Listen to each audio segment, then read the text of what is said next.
وہ جھوٹ واضح ہو بھی جاتا ہے. بڑے ہوتے ہیں وہ بڑے ہی ہوتے ہیں, وہ چھوٹے نہیں ہوتے. بڑوں کو پتہ چل جاتا ہے, اس کے الفاظ سے پتہ چل جاتا ہے یہ بندہ جھوٹ بول رہا ہے. ہمیشہ سچ بولو اور اپنے آپ کو سچے لوگوں میں شامل کرو, جھوٹے لوگوں میں شامل نہ کرو. وہ آپ نے کہانی سنی ہوگی کہ وہ بندہ کہ ایک ٹیلے پر کھڑا ہو گیا, کہا کہ میری بکریوں کو شیر کھا گیا, میری بکریوں کو شیر کھا گیا. جو لوگ آئے, لوگوں نے کہا کہاں بکریاں تو کہاں شیر, تیری بکریاں تو صحیح سلامت ہے.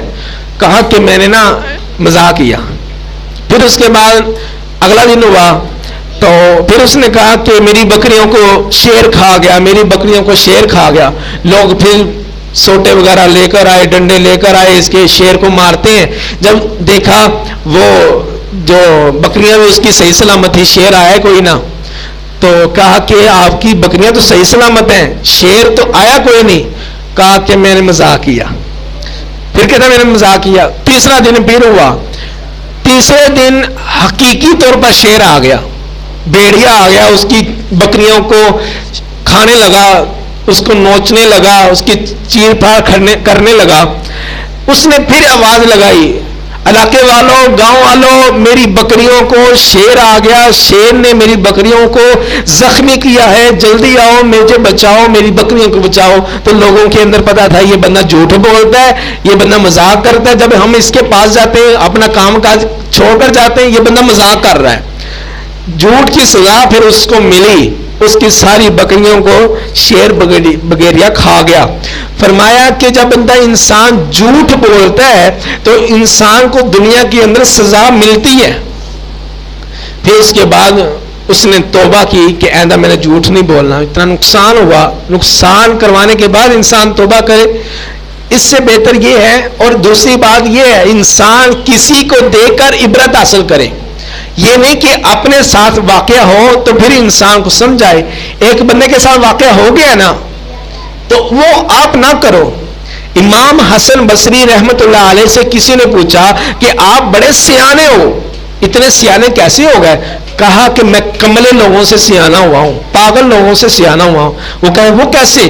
کہا کہ پاگل لوگ جو کام کرتے تھے وہ کام میں چھوڑ دیتا تھا, میں سیانا ہو گیا. پاگل لوگ ایسے گلی محلوں میں کھڑے ہو جاتے ہیں, آپ نے نہیں کھڑے ہونا.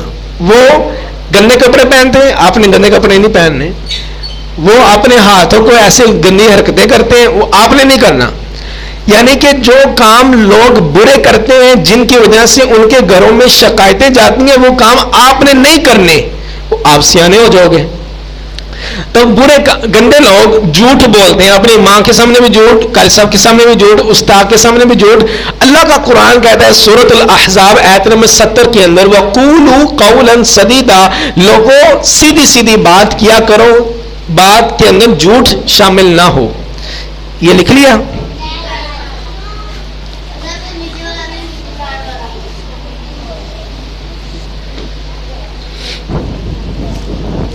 آگے ہمارا آخری پیڑ ہے, اس کا بھی ہم مختصر سے پڑھتے ہیں. سیرت النبی صلی اللہ علیہ وسلم. لکھنا آ گیا آپ کو؟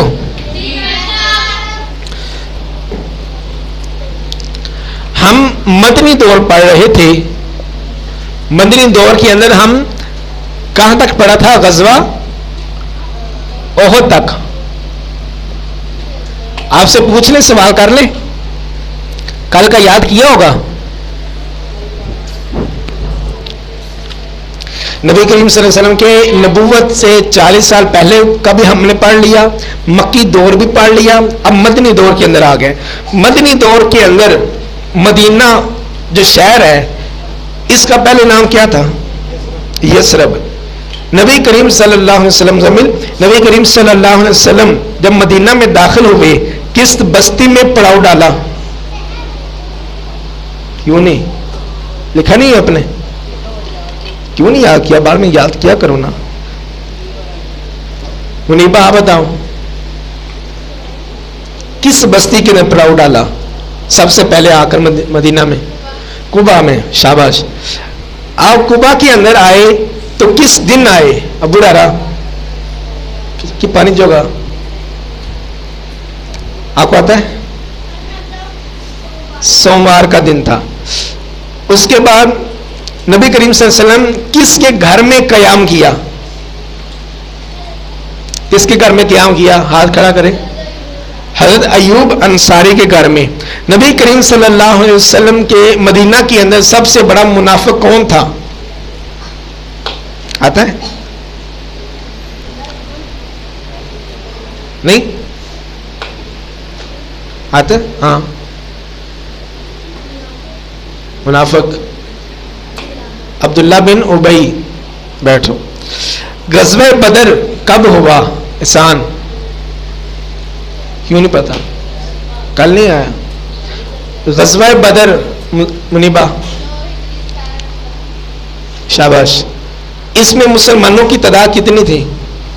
غزوہ بدر کے اندر مسلمان کتنے تھے؟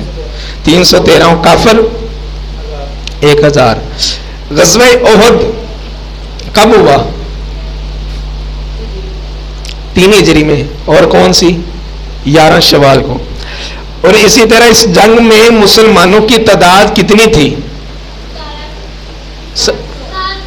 700. اور کافروں کی 3000.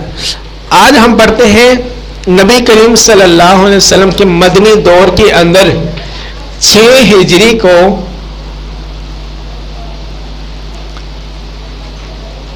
صلح حدیبیہ ہوئی.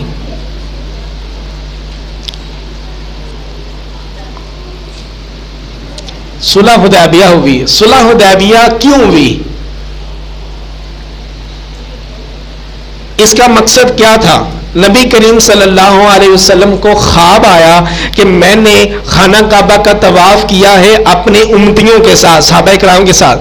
صحابہ اکرام کی جماعت بڑی خوش ہوئی. ہمیں 6 سال ہو گئے، 5 سال ہو گئے خانہ کعبہ بیت اللہ سے مکہ سے ہم مدینہ آئے ہوئے ہیں، تو ہمارا بڑا دل کرتا ہے وہاں جا کر طواف کریں. آپ کو خواب آ گئی، اللہ تعالیٰ کی طرف سے بشارت آ گئی، اب ہم انشاءاللہ وہاں جا کر عمرہ کریں گے.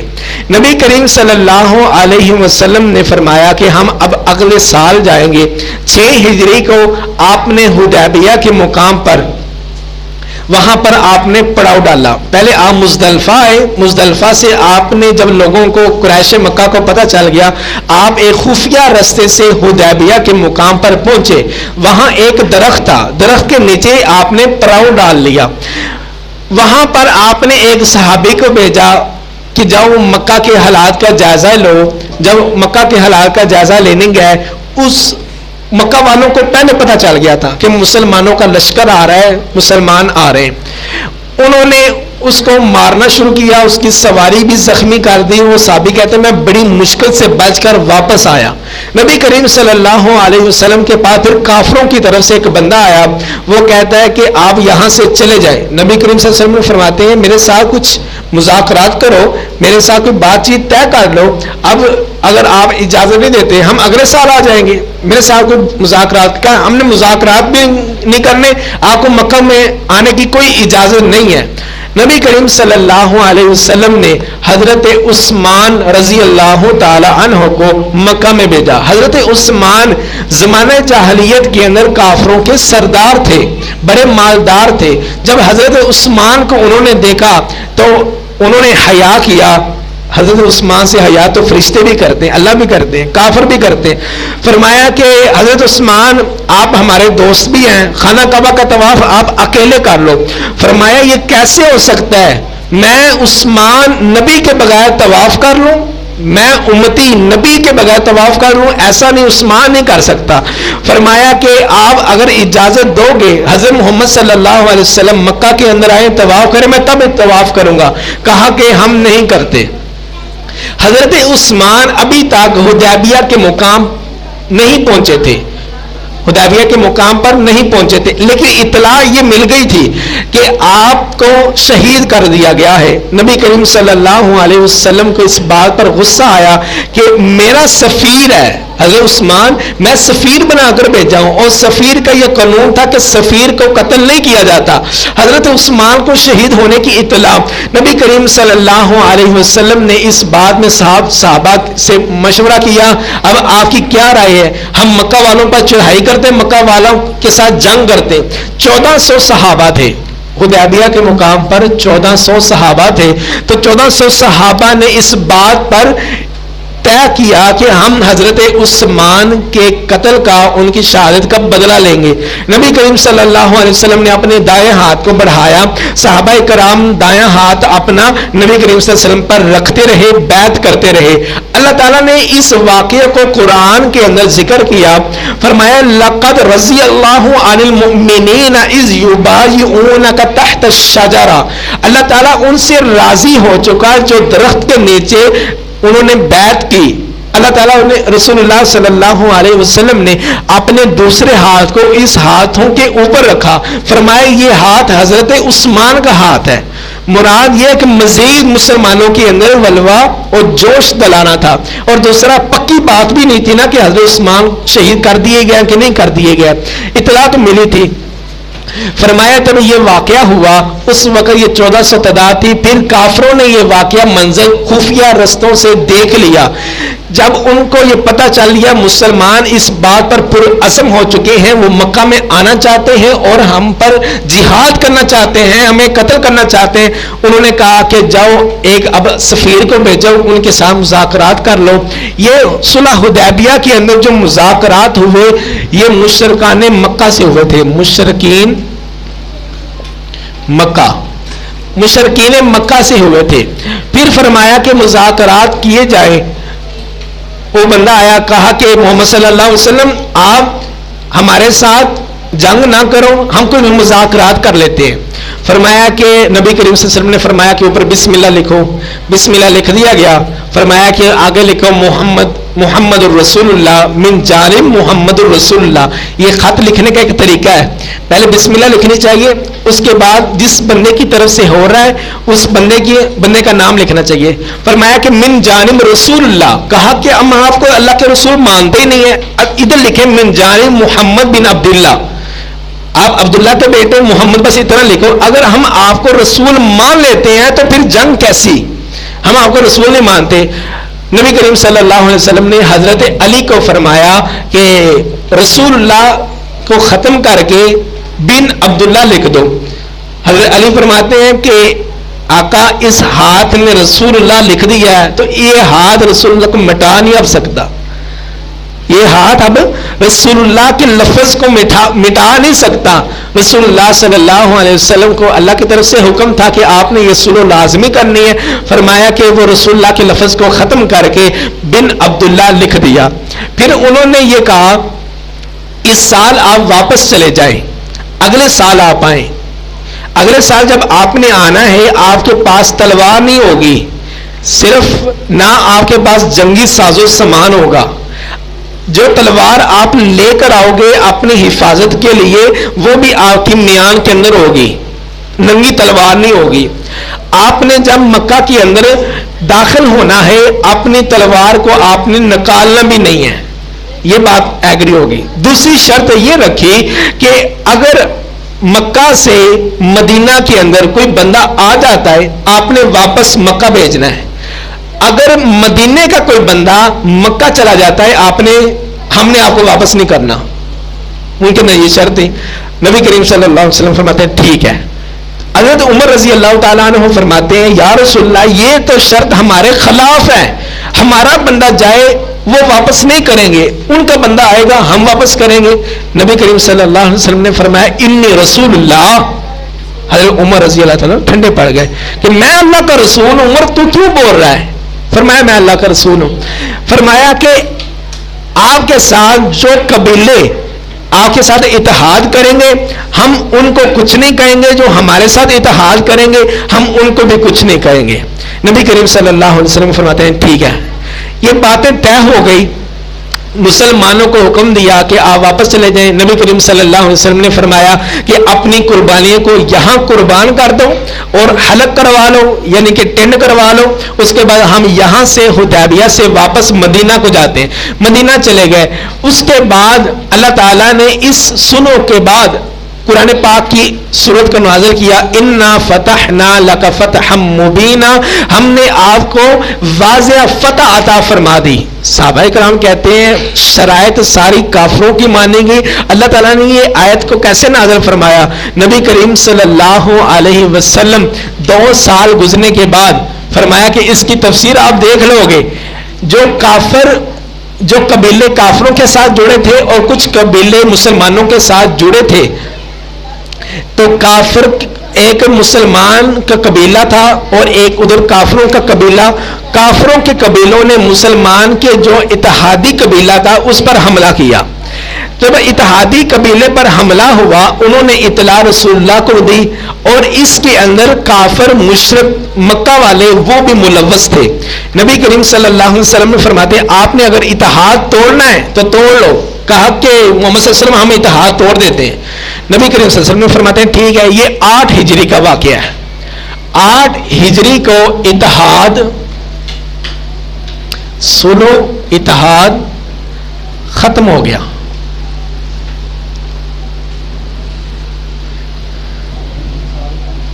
معاہدہ 10 سال کا تھا. جو معاہدہ ہوا تھا نا اس وقت وہ 10 سال کا تھا کہ 10 سال ہم نے جنگ بھی نہیں لڑنی, 10 سال آپ امن کے ساتھ, ہم بھی امن کے ساتھ. یہ 10 سال کا معاہدہ ہوا تھا.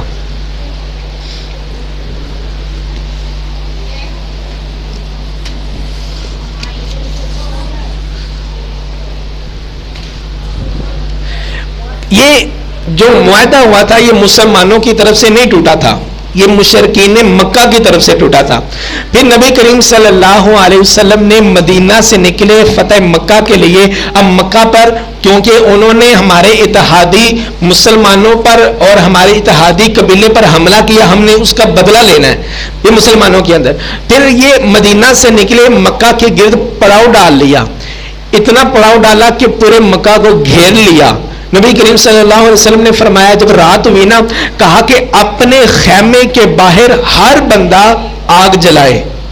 اپنے خیمے کے باہر ہر بندہ آگ جلائے. دور پر پہاڑوں پر بیٹھے ہوئے کافر مشرکوں کے جو سپاہی تھے نا, جب انہوں نے دیکھا کہ 1400 یہ 10,000 کے قریب لوگ مسلمان آئے, تو 10,000 جب آگ جلی, انہوں نے کہا کہ ایک خیمے کے آگے ایک آگ جل رہی ہے, مطلب ایک خیمے کے اندر 10 لوگ ہیں, تو 10,000 پلس 10 کتنا بنا کہ مسلمانوں کا اتنا بڑا لشکر آ رہا ہے. پوری جگہ جگہ پر آگ لگی ہوئی ان کو خیموں کے اندر. اب تو یہ ہے نا لائٹیں جل جاتی ہیں, پہلے لوگ جب پڑاؤ ڈالتے آگ جلاتے تھے. جب کہ اتنے لوگ آ رہے مسلمان کے اور کافر ہم پر حملہ کرنے کے لیے, انہوں نے کہا کہ آپ کیا چاہتے ہیں؟ انہوں نے آپ نے جو ہمارے ساتھ اتحاد ختم کیا ہے, اب ہم یہ چاہتے ہیں کہ مکہ کی وادی, مکہ کا جو حصہ ہے وہ مسلمانوں کے قبضے میں کر دو. نبی کریم صلی اللہ علیہ وسلم نے یہاں پر ایک اصولی جنگ کرنے کے اصول بتائے. مسلمانوں کو بتایا کہ جو آگے لگ کر بھاگ جائے نا آپ نے معاف کر دینا ہے. جو بزرگ ہوگا آپ نے اس پر تلوار نہیں کرنی. اگر عورت ہے اس پر آپ نے تلوار نہیں کرنی. حضرت ابو سفیان کے گھر میں جو بندہ چلا جائے اس کو آپ نے قتل نہیں کرنا. خانہ کعبہ کی حدود کے اندر جو آ جائے آپ نے اس کو قتل نہیں کرنا. فرمایا کہ آقا اب قتل پھر کس کو کرنا ہے؟ بچوں کو بھی نہیں کرنا, نوجوانوں کو بھی نہیں کرنا, جو آگے لگ کر بھاگ گئے عورتوں کو بھی نہیں کرنا, بوڑھوں کو بھی نہیں کرنا. کرنا پھر کس کو ہے؟ فرمایا جو آپ کے ساتھ مد مقابل کھڑے ہو جائیں صرف انہی کو قتل کرنا ہے. مکہ کے اندر کچھ سپاہی تھے جنہوں نے آگے لگ کر آپ کے ساتھ مقابلہ کرنے کی کوشش کی. حضرت خالد بن ولید انہوں نے اور ان کے کچھ سپاہیوں نے ان کا کام تمام کر دیا. اس کے بعد سارے کافر ٹھنڈے پڑ گئے. قتل بالکل کم ہوئے تھے کافروں کے, مسلمان کے تو ہوئے ہی نہیں نا. پھر سارے کے سارے خانہ کعبہ کے اندر آ گئے تھے. نبی کریم صلی اللہ علیہ وسلم نے پھر خطاب فرمایا. سارے کافر اس بات پر پریشان تھے اب مسلمان ہم پر ظلم کریں گے. نبی پاک نے فرمایا کہ میری طرف سے اعلان ہے, میں اللہ کا رسول ہوں, آپ سارے کے سارے آزاد ہو. جس نے میرے چچا حضرت حمزہ ہندا کو بھی میں معاف کرتا ہوں، حمزہ کو قتل کرنے شہید کرنے والے ہندا کو بھی میں معاف کرتا ہوں. فرمایا کہ جتنا بھی آپ نے ظلم کیے میں سب کو معاف کرتا ہوں. میں آپ کو قیدی نہیں بناتا، میں آپ کو لونڈیاں نہیں بناتا، میں آپ کو خادم نہیں بناتا، میں آپ سب کو معاف کرتا ہوں. جب یہ بات سنی تو سارے بڑے خوش ہو گئے. حضرت محمد صلی اللہ علیہ وسلم نے حضرت بلال رضی اللہ تعالی عنہ کو فرمایا آپ خانہ کعبہ کی چھت پر چڑھ جائے اور اللہ کی صدا کو بلند کرے. جب حضرت بلال رضی اللہ تعالیٰ عنہ یہ خانہ کعبہ کی چھت پر چڑھے، اللہ اکبر کہہ کے اذان دی. یہ کافر لوگ، مشرک لوگ تھے، یہ سارے کے سارے پریشان ہو گئے. ایک غلام بندہ، اسلام نے اتنی عزت دی ہے اور ہم سردار ہیں تو اسلام کتنی عزت ہمیں دے گا. فرمایا یہ پڑھ کر یہ جب اذان ہوئی اس کے بعد یہ کافر لوگ مسلمان ہونا شروع ہو گئے. تورات کے اندر، زبور کے اندر یہ نشانی موجود تھی. نبی کریم صلی اللہ علیہ وسلم کو مکہ سے نکال دیا جائے گا. آپ کو میں نے بتایا تھا نا، ورقہ بن نوفل نے یہ کہا تھا آپ کو مکہ سے نکال دیا جائے گا. کچھ عرصہ بعد آپ مکہ کے اندر فاتح بن کر آئیں گے. فرمایا جب تورات اور زبور کے اندر یہ نشانی پوری ہوگی پھر دور دراز سے لوگ آنا شروع ہو گئے اور مسلمان ہونا شروع ہو گئے. سب سے زیادہ مسلمان ہونے والے جو لوگ ہیں یہ 6 ہجری کے بعد شروع ہوئے. 6 ہجری کے بعد. اس سے پہلے نبی پاک جنگوں کے اندر تھے، اس سے پہلے نبی پاک مدینہ کے اندر نظام قائم کرنے کے اندر تھے. جب یہ صلح ہوگی نا، نبی پاک کو امن مل گیا. یہ امن اب مجھے مشرک کچھ نہیں کہیں گے. آقا نے تبلیغ کو مزید آگے مضبوط کیا. 9 ہجری کو نبی کریم صلی اللہ علیہ وسلم نے مختلف شہروں کے اندر، مختلف ملکوں کے اندر اپنے خط بھیجے. نجاشی کی طرف، یہ دوسرے جو ہیں دوسرے شاہ روم کی طرف آقا نے یہ خط بھیجے کہ میں اللہ کا نبی ہوں، مجھ پر ایمان لے کر آؤ. کسی نے مانا، کسی نے انکار کیا. یہ 9 ہجری کو واقعہ ہوا. انشاءاللہ کل بقایا پڑھیں گے. اللہ سے دعا ہے اللہ تعالیٰ ہم جو بیان کرتے ہیں اللہ تعالیٰ قبول فرمائے. اللہ تعالیٰ آپ ہم سب کو ہدایت نصیب فرمائے اور اس پر عمل کرنے کی توفیق عطا فرمائے.